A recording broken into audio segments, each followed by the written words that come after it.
지난주 우리는 복음으로 변화된 삶은 우리의 가장 가까운 관계에서부터 시작된다라는 것을 함께 말씀을 나누었습니다. 그 가장 가까운 데에서 시작되는 그 자리가 있는데요. 그것은 바로 용서의 자리라는 거예요. 용서. 구체적으로 용서의 자리에서 시작이 됩니다.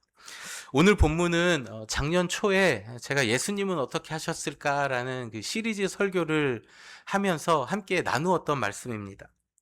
그 시리즈 설교를 통해서 우리는 용서는 떠나보내는 것이고 마음에서 놓아주는 것이다라는 것을 함께 말씀을 나누었습니다. 여러분 기억하시나요? 네, 전혀 기억이 안 나는 보라 새 것이 되었도다. 네, 궁금하신 분들은 한번 그 작년 설교를 들어보십시오. 예수님은 어떻게 하셨을까? 서로 용서하라라는 제목의 설교였는데 그 내용과 다릅니다, 여러분. 오늘은 이 용서가 어떻게 우리의 삶에서 한 단계 더 깊이 들어갈 수 있을지 작년 설교와 다르게 또 한 단계 더 깊이 들어가서 말씀을 살펴볼 것입니다. 우리는 용서가 나를 살리는 길임을 알면서도 용서하지 못합니다. 왜 그럴까요? 우리의 마음은 여전히 계산하고 있기 때문입니다. 우리의 마음은 여전히 계산하고 있기 때문이에요. 오늘 본문의 21절에 보면 베드로가 예수님께 나와 묻습니다. 주님, 형제가 내게 죄를 범죄하면, 누군가 나에게 잘못하면 내가 몇 번을 용서해 줘야 합니까? 7번만 하면 되겠습니까? 라고 베드로가 묻지요. 당시에 사람들의 그 유대인들의 삶과 신앙을 지도하던 사람들이 있었습니다. 그 사람들 랍비라고 했어요. 그 이 유대인 지도자들 랍비들은요, 이웃이 또는 누군가가 나에게 잘못을 하면요, 3번까지 용서하라고 가르쳤습니다. 3번까지. 누군가가 나에게 잘못했을 때에 3번을 용서하면요, 하나님 앞에서도 그리고 공동체 안에서 신앙을 가지고 있는 사람으로서 의무를 다한 거다라고 가르쳤습니다. 여러분 얼마나 듣기 좋은 말입니까? 3번. 3번만 딱 참으면 돼요. 그러면 너는 너 할 일을 다 했다. 이렇게 얘기했어요. 그래서 오늘 본문의 베드로가 예수님께 7번 용서하면 되겠습니까? 라고 묻는 것은요, 당시의 랍비의 지도자들의 가르침보다 훨씬 더 뛰어넘는, 3번을 훨씬 뛰어넘는 많은 횟수를 이야기한 거예요. 그래서 베드로의 이 질문에 7번 용서하면 되겠습니까? 라는 이 질문은요, 결코 가벼운 것이 아니었습니다. 베드로도 이 정도만 하면은 내가 용서하는 것 아니겠습니까? 아주 베드로는 그렇게 생각하고 예수님께 물었습니다. 그래서 베드로의 마음에도 이 정도면 많이 참은 것 아닙니까? 이 정도면 신앙이 있는 사람답게 넉넉히 참은 거지요? 라고 예수님께 물어본 거예요. 예수님 이 정도면 되겠습니까? 하는 이 베드로의 마음, 이 질문처럼 우리의 마음에도요, 이런 마음이 있을 수 있습니다. 주님, 제가 이 정도면 참으면 되지 않겠습니까? 우리 가정에서, 우리 자녀들에게, 공동체 안에서 내가 이 정도면은 좀 많이 참았지요. 내가 이 정도만 참으면은 그래도 신앙을 지킨 거 아닙니까? 라는 생각을 우리는 할 때가 있어요. 내가 참은 횟수를 계산하고 상대가 나에게 준 상처를 계산하고 내가 손해보았다고 생각한 횟수를 우리는 늘 계산을 하고 마음속에 담아둡니다.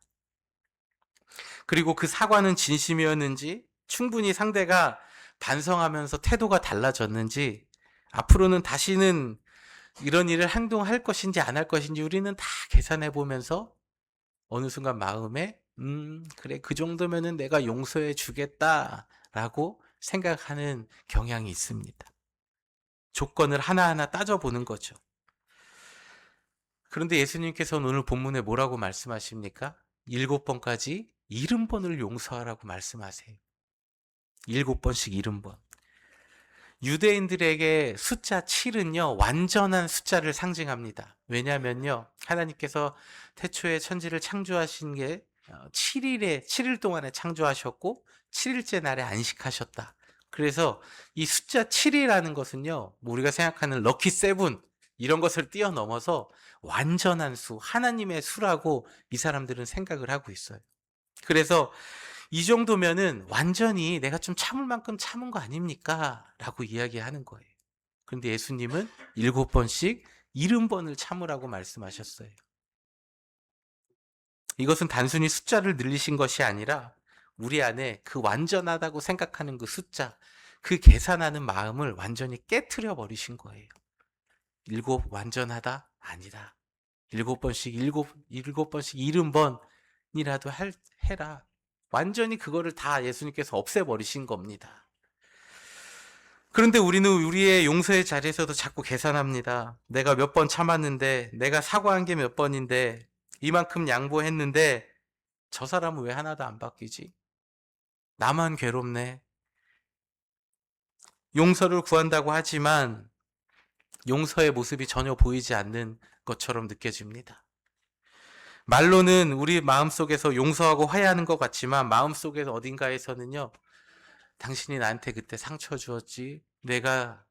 너가 나한테 이렇게 대했지? 라는 것들이 우리의 마음속에는 깊은 곳에 다 상처로 남아있다라는 거예요. 그래서 우리의 마음 가운데에는 아직도 없애지 못하는 그 빈문서, 채무증서가 다 남아있습니다. 우리는 늘 계산하는 것을 좋아합니다. 여러분, 이것은 옛 본성이에요. 예수님을 믿기 전에 우리의 모습은요, 더 계산하는 걸 좋아했어요. 그러나 예수님을 믿는 후에도 우리의 옛 본성은 우리 마음 가운데 남아 있어서 자꾸만 계산하려고 합니다. 나는 이만큼 참았는지, 참았는데 상대는 얼마나 참고 있는지, 내가 얼마나 너한테 잘했는데, 이런 것들을 다 따지면서 살아갑니다. 그래서 우리의 옛 본성은 항상 계산하지만, 여러분, 복음은 내가 얼마나 큰 용서를 받았는지를 돌아보게 합니다. 복음은 우리가 얼마나 자격 없는데 그 자격 없는 우리가 어떠한 은혜를 받았는지를 돌아보게 합니다. 그런데 우리는 그 복음을 알면서도 우리 마음 가운데 있는 채무증서, 우리의 서운함의 목록표, 우리의 마음 가운데의 상처들을 내려놓지 못합니다. 여러분, 왜 그럴까요? 오늘 성경에서는 그 답을 알려주고 있어요. 받은 은혜보다 내가 받은 상처를 더 크게 보기 때문입니다. 예수님께서 오늘 본문에 한 비유를 들려주셨지요. 어떤 임금이 한 종과 결산을 합니다. 그런데 그 종이 진 빚은 10,000달란트였어요. 10,000달란트. 전에 이 본문을 통해 작년에 말씀드린 것처럼 이 본문 10,000달란트는요, 당시 이스라엘 나라 전체가 로마에 바쳐야 될 1년의 세금에 해당하는 한 사람이 도저히 갚을 수 없는 엄청난 규모의 빚이었습니다. 그런데 이 종이 왕 앞에 엎드려 간청하지요. 내게 참으소서 다 갚으리이다. 여러분, 갚을 수 없는 빚이에요. 그런데 이 사람은 지푸라기 잡는 심정이라고 그냥 이 왕에게 이야기했어요. 그런데 말도 안 되는 일이 벌어지죠. 이 왕이 어떻게 합니까? 빚을 탕감해 줬어요. 탕감해 줬어요. 없던 걸로 해줬습니다. 그 종의 주인이 불쌍히 여겨 그 빚을 탕감하여 주었다. 예수님께서 이렇게 말씀하고 있어요. 오늘날 우리는 여러분 빚을 너무 많이 져서 도저히 해결할 수 없고 갚을 수 없으면은 이 파산 신청이라는 길이라도 있었죠. 그런데 그 당시에는요, 이 파산 신청이라는 그런 제도도 없었고 그런 길도 없었습니다. 그 시대에 갚을 수 없는 빚은 그냥 빚으로 끝나지 않았어요. 25절에 보니까 그 몸과 아내와 자식들과 소유 다 팔아서 갚아야 했어요. 내가 노예가 됐고 나뿐만 아니라 자녀들과 아내, 모든 가족이 그냥 하루아침에 노예의 삶으로 이제 신분이 전락되는 일을 경험해야 했습니다.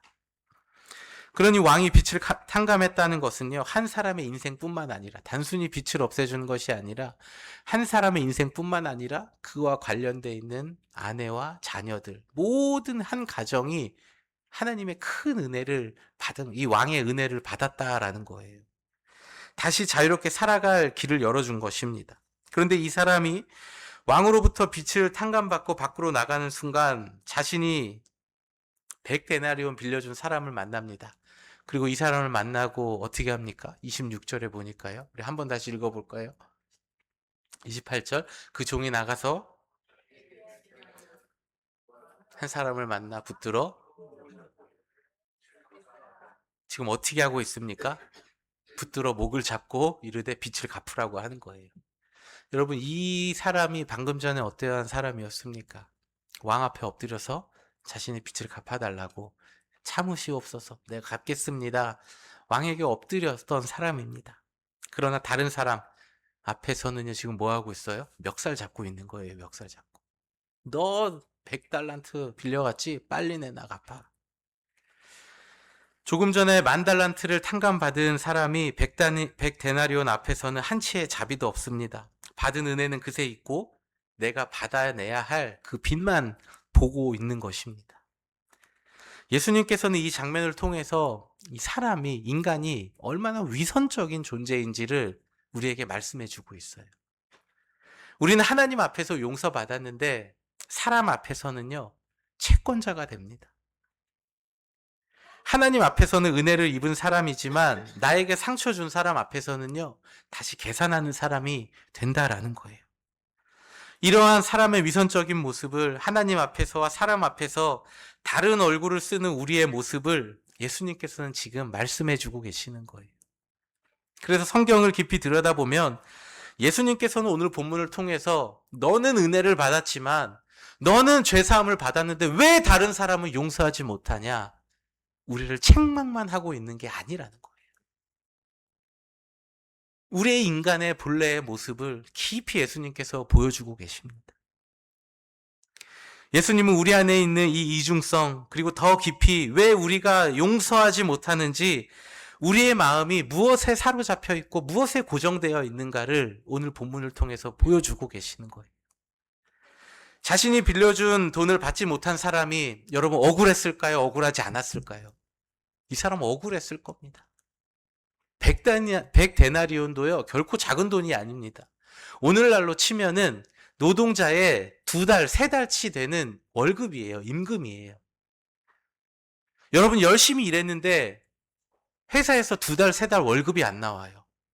거기서 여러분 어떠시겠습니까? 내가 열심히 일했는데 3달치 월급이 밀려 있어요. 그러면은, 그래, 내가 예수님의 사랑으로 참아야지, 언젠간 주겠지, 이런 마음이 드시는 분들도 계실지도 모르지만, 우리의 마음에 처음 딱 떠오르는 생각은 뭡니까? 아, 이게 뭐야? 아, 이게 뭐야, 지금? 뭐 하는 거야? 어? 아니, 제때 월급을 줘야지 어떻게 살아가라고. 이런 마음이 들지 않겠습니까? 결코 작은 돈이 아니었습니다. 이 사람도 억울했을 거예요. 적지 않은 금액이었고, 실질적으로 손해가 있었고, 지켜지지 않은 약속이었습니다. 그래서 그 관계 안에는 분명히 억울함이 있었을 거예요. 그러나 문제는 그 억울함이 내가 받아야 할 것이 내가 받은 것보다 더 크게 보였기 때문이라는 거예요. 그래서 많은 기독교 작가들과 설교자들은 이것을 영적인 기억 상실증이다 라고 이야기합니다. 영적인 기억 상실증. 방금 은혜를 받았지만 나에게 손해를 끼친 사람을 보는 순간 받은 은혜를 잊어버리는 것입니다. 우리가 상대방을 쉽게 용서하지 못하는 이유는요, 내가 받은 상처가, 내가 당한 억울함이 내가 받은 은혜보다 더 크게 느껴지기 때문입니다. 우리는 관계 안에서 이러한 마음의 청구서를 내려놓지 못해요. 그렇다면 우리는 어떻게 우리가 용서의 자리로 갈 수 있을까요? 그것은 내가 누구인지, 곧 은혜 입은 사람인 것을 다시금 기억하는 자리에서 시작됩니다. 내가 억울한 자리에 있는 사람이 아니라 나는 은혜 받은 사람이구나 라는 것을 기억하라는 거예요. 본문의 32절과 33절을 보면은 이렇게 말씀하고 있어요. 우리 함께 한 번 더 말씀을 읽어볼까요? 이에 주인이 그 종을 불러다가 말하되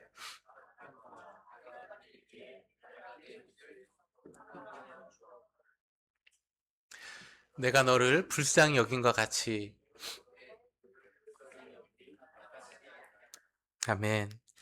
여러분, 언뜻 들으면 이 말씀이 어떻게 들린다고 했죠? 우리를 책망하는 말씀으로 들려요. 너, 내가 너를 구원해 줬는데 갚을 수 없는 빚을 대신 없던 걸로 해줬는데 너 그거밖에 못하냐? 마음의 상처를 그거 못 내려놓느냐? 이렇게 우리를 책망하는 말씀으로 들립니다. 그러나 여러분, 말씀을 깊이 들여다보면요, 하나님께서는 우리에게 책망만 하고 계시지 않아요. 물론 본문의 말씀에는 하나님께서 우리를 책망하시는 메시지도 담고 있습니다. 그러나 그보다 먼저 우리에게 말씀하시는 것은 뭐예요? 내가 너를 불쌍히 여김과 같이. 내가 너를 불쌍히 여김과 같이. 우리는 하나님께 불쌍히 여김을 받은 사람, 갚을 수 없는 은혜를 받은 사람, 갚을 수 없는 빚을 탕감받은 사람입니다. 내가 은혜를 입은 사람이라는 사실을 기억한다고 해서 우리의 마음의 상처가 사라지는 것은 아닙니다, 여러분. 그러나 하나님의 은혜를 기억하는 사람은요, 지금 나의 상황, 또 나의 처지를 바라보는, 나의 삶을 해석하는 그 근본적인 자세가 달라져요. 내 인생을 해석하는 자세, 내 인생을 다시 바라보게 되는 것입니다. 여러분, 성경에 요셉이라는 인물 아십니까? 이 요셉의 삶이 어땠습니까? 잘못한 것이 없었는데 형들에 의해서 죽을 뻔했는데 죽지 않고 노예로 팔려가고, 노예로 팔려가는 중에서도 억울하게 감옥살이를 했어요. 그의 삶에는 억울한 것 투성이었습니다.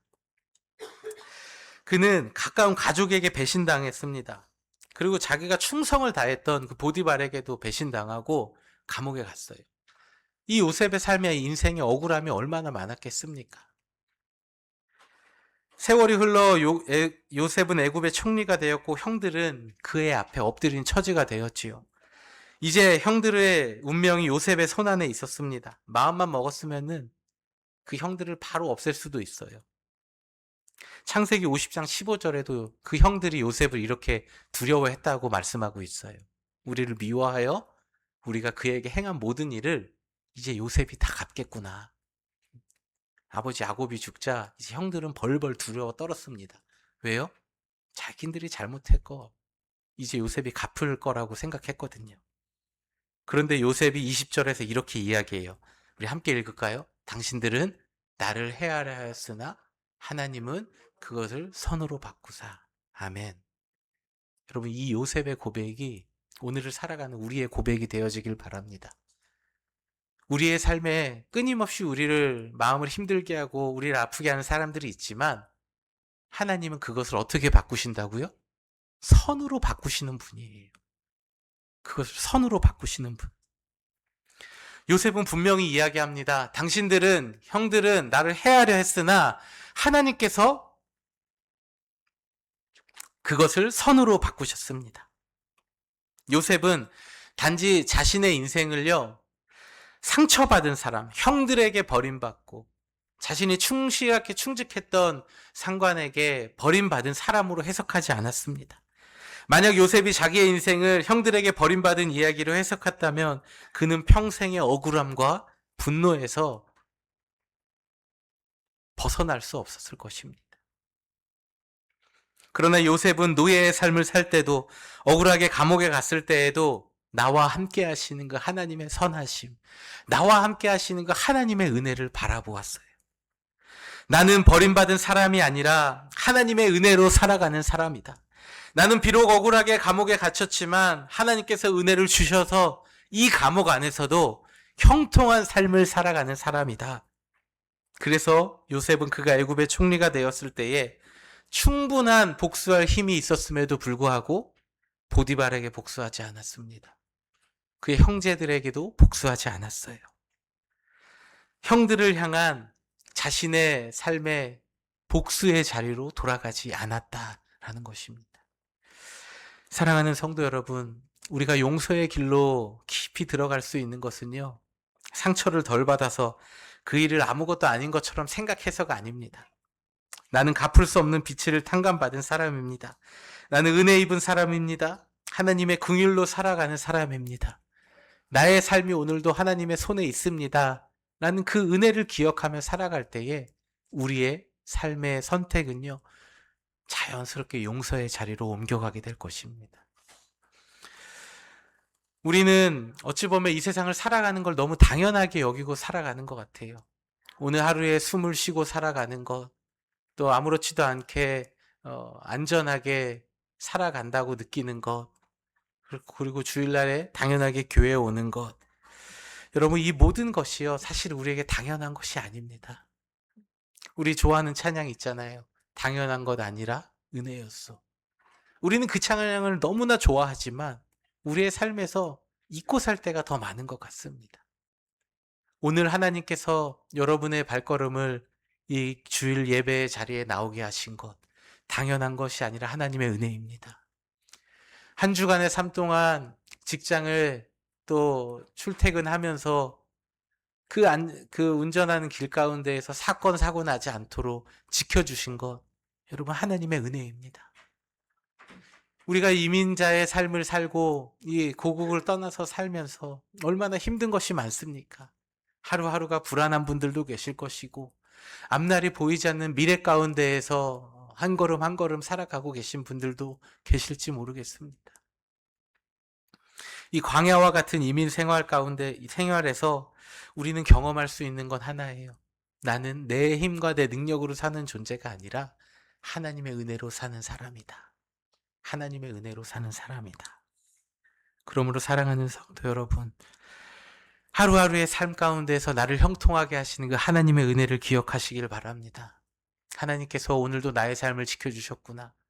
우리 남편의 삶을, 우리 아내의 삶을, 우리의 자녀들의 삶을 지켜주셨구나.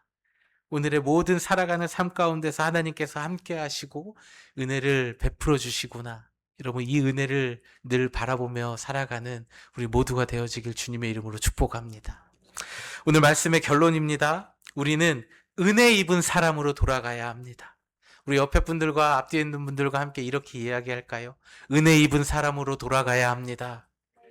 네. 상처를 바라보는 것이 아니라 은혜 입은 사람, 하나님께서 내 삶에 베풀어 주신 그 은혜를 바라보시기를 바랍니다. 내가 몇 번까지 용서해야 합니까? 이 정도만 참으면 충분하지 않습니까? 그 마음으로 살아가는 것이 아니라 복음이신 예수님께서 우리를 다시 은혜의 자리로 부르십니다. 내가 누구인지 기억해라. 갚을 수 없는 빚을 용서받은 것을 기억해라. 너는 불쌍히 여김을 받은 사람이다. 이것을 기억하며 살아갈 때에 우리의 삶 가운데에서는 하나님이 주시는 평안과 내 힘과 내 노력이 아닌 하나님이 주시는 그 참된 평안으로부터 오는 용서의 삶이 여러분의 삶과 가정 가운데 흘러가게 될 것입니다. 우리 주신 은혜 속에서 한 주간의 삶을 살아가는 우리 모두가 되어지길 기도하며 우리 이 찬양, 마지막 찬양 하나님 앞에 올려드리도록 하겠습니다.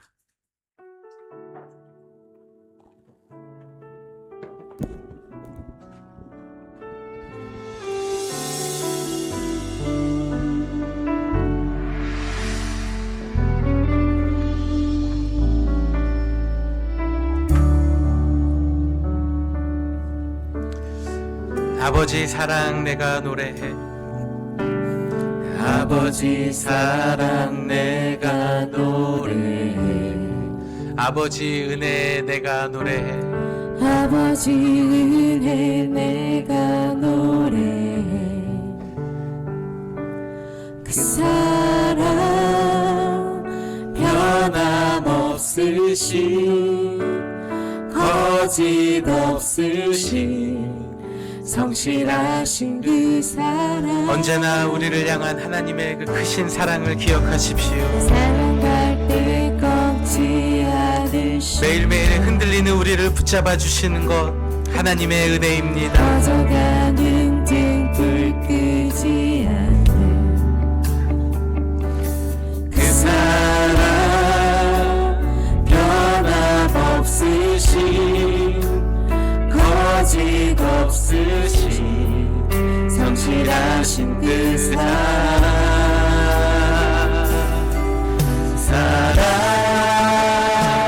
그 사랑 날 위해 주신, 날 위해 다시 사신 예수 그리스도 다시 오신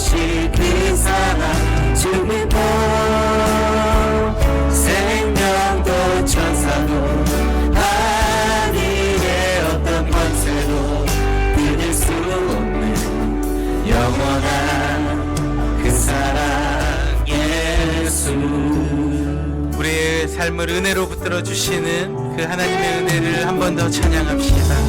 아버지 사랑 내가 노래 우리의 삶에 베풀어 주시는 아버지의 은혜를 기억하십시오. 아버지 은혜 내가 노래해 그 사랑 변함없으신 거짓 없으신 성실하신 그 사랑 상한 갈 때 꺾지 아니하시며 사랑 갈때 꺾지 않으시네 꺼져가는 등불도 끄지 아니하시며 꺼져가는 등불 끄지 않으시네 언제나 여러분을 향한 변치 않는 사랑으로 함께 하시는 주님, 변함없으신 날마다의 삶 가운데에서 거짓 없으신 그 은혜와 사랑을 바라보며 살아가는 우리 모두가 되어지기를 바랍니다.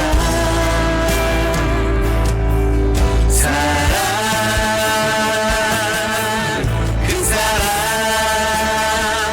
나 위해 죽으신, 나 위해 다시 사신 예수 그리스도, 다시 오실 그 사랑, 죽음도 생명도 천사도 하늘의 어떤 권세도 끊을 수 없는 영원한 그 사랑, 예수 그 사랑, 그 사랑, 나 위해 죽으신, 나 위해 다시 사신 예수 그리스도, 다시 오실 그 사랑, 죽음도 생명도 천사도 하늘의 어떤 권세도 끊을 수 없는 영원한. 우리 오늘 주신 말씀을 기억하며 우리 함께 하나님 앞에 기도하며 나아갑시다. 사랑과 은혜가 많으신 아버지 하나님, 내가 갚을 수 없는 만 달란트를 빚진 사람이었습니다. 하나님께서는 우리 한 사람 한 사람을 크신 은혜와 사랑으로 구원하여 주셨는데 우리는 그 사실을 잊고 살아가고 있지 않습니까? 하나님, 매일의 삶 가운데에서 하나님께서 나의 삶을 용서하여 주시고 나를 구원하여 주셨다는 그 은혜를 기억하며 살아가는 저희들 되게 하여 주시옵소서. 늘 삶 가운데에서 하나님의 은혜를 기억하며 살아가는 저희들 되게 하소서. 우리의 삶 가운데에서 용서의 항상 촉권을 붙이며 마음의 청보선을 가지고 살아가는 우리의 삶을 주님 앞에 내려놓는 저희들 되게 하여 주시옵소서. 주님, 내가 받은 은혜보다 내가 받은 상처가 더 커 보이는 우리는 영적인 기억 상실증에 사로잡혀 있지는 않습니까? 아버지 하나님, 우리에게 함께 해주시는, 우리에게 베풀어 주시는 하나님의 은혜를 먼저 바라보게 하여 주시옵소서. 그리하여 내 인생을 상처뿐만 아니라 내 인생이 상처로 둘러싸여져 있는 것이 아니라 그 상처와 아픔 가운데에서도 함께 하시는 그 하나님의 크신 은혜를 바라보는 저희들 되게 하여 주시옵소서.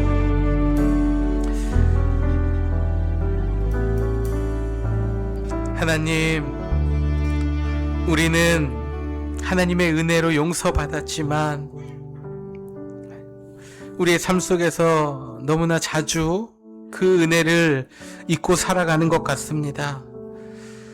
하나님께서 우리에게 진노하지 아니하심으로 우리가 하루하루의 삶을 살아가지만 우리는 다른 사람에게 매일의 삶 가운데에서 진노의 잔을 쏟아붓고 살아갑니다.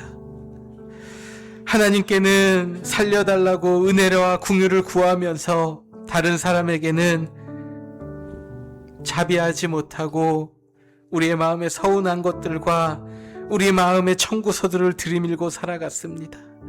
주님, 이러한 우리의 연약함을 불쌍히 여겨주시옵소서. 우리 안에 사시는 예수 그리스도의 은혜로 우리가 살아가길 원합니다. 우리에게 삶에서 얻어지는 상처를 가볍게 여기지 않되 상처보다 더 큰 십자가의 은혜, 날마다 나와 함께 하시는 하나님의 은혜를 바라보는 저희들 되게 하여 주시옵소서. 그리하여서 우리의 삶에 용서가 흐르게 하시고, 우리의 가정에 용서가 흐르게 하시고, 부모와 자녀 사이에, 또 자녀들도 부모를 향한 용서가 넘치는 공동체 가정 되게 하여 주시옵소서. 우리의 관계 속에 복음의 능력이 나타나게 하여 주시옵소서. 이제는 우리 주 예수 그리스도의 은혜와 하나님 아버지의 측량할 수 없는 사랑과 성령님의 감화와 감동, 교통 역사 인도하심이 이 자리에 머리 숙인 모든 성도들 한 사람 한 사람 머리 위에 이제부터 영원토록 함께 하시기를 간절히 축원하옵나이다. 아멘.